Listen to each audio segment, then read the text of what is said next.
Okay, saw Eagle Eye last night. Yeah, I know I'm like 2 weeks behind on this one. Had other things going on.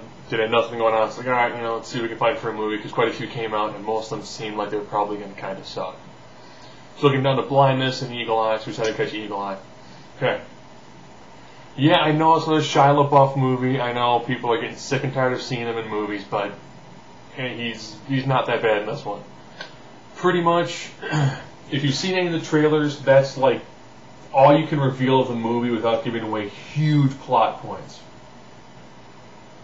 Pretty much he's a nobody. So if you look at the 3 movies we've seen him in primarily, okay, actually go 4. If you include this one, Transformers, Indiana Jones, and Disturbia, he's pretty much always like a pseudo-punk loser. Ends up getting a phone call with the whole, they're more or less blackmailing and doing this sort of deal.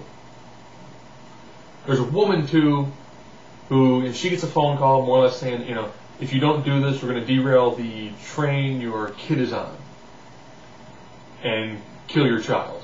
So you've got, we've blackmailed you with like $750,000 and a apartment full of explosives, guns, whole 9 yards. Like Homeland Security would be really pissed, and you're going to go away, regardless if you're guilty or not, because there's enough evidence there. Very fast, very frantic, lots of really good action sequences. They do a car chase scene where the people who are blackmailing them, they have access through everything. Cell phones, traffic lights. If it's attached to a computer or gives a wireless signal, they can hack it and it's access to everything. So as they're driving, it's like a 4-lane cross for traffic. The voice comes over, the car and says, go 72 miles an hour and you make it through. I thought, like, we're not going to be able to make it. No way. No, it's not going to happen. Auto controls the car to 72 miles an hour, and they go through it. And the FBI and the police, everybody chasing them, huge, massive car accident. And, it's a 2-hour-long movie. It only really kind of gets dull when Shia LaBeouf and Michelle Monaghan, I think that's her name, have to actually sit down. There's no action sequences.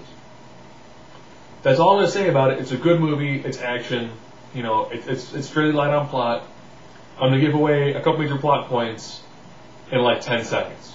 9, 8, 7, 6, 5, 4, 3, 2, 1. Okay, here come some of the spoilers. The voice, it's actually a computer. The government created a computer program that monitors everything going on everywhere. If you're a Big Brother's going to happen, this is the Big Brother machine. Now what happens is, in the early section of the movie, they think they might have found, a terrorist leader. The computer says, we don't have to go on it, don't do it. They do all the phone calls. The president says, well, you know what? 51% chance if we do it, and it's him, great. If we don't do it, we put our people in danger, let's just kill him. So they tap into being a funeral. Nobody who's actually a criminal element is involved in it, which then makes the computer itself know that the problem now is the executive branch of the government.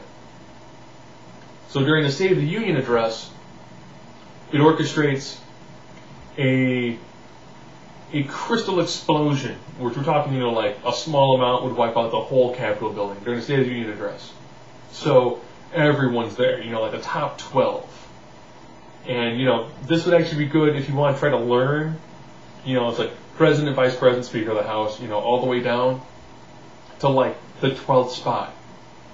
Because the person, I want to say Secretary of Defense or Security, I didn't really memorize the nameplates that much.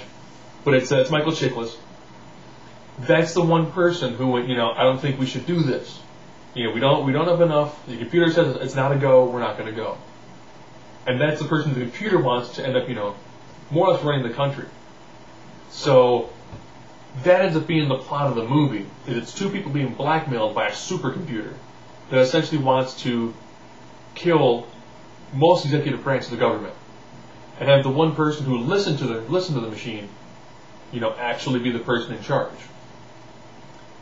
So, good, lots of action. When you hit that part, you kind of go, oh, okay, this is something that, we hear the government talking about stuff like this, trying to build supercomputers and trying to do voice recognition and facial recognition. And this is kind of like, it seemed like a good idea at the time, but the program at the end of the day would end up being like a Skynet. It would pretty much go, the problem ends up being that humans can't decide what to do for themselves. We'll start killing everybody. But it's that style of movie without there being any robots. So, if you have a chance, check it out.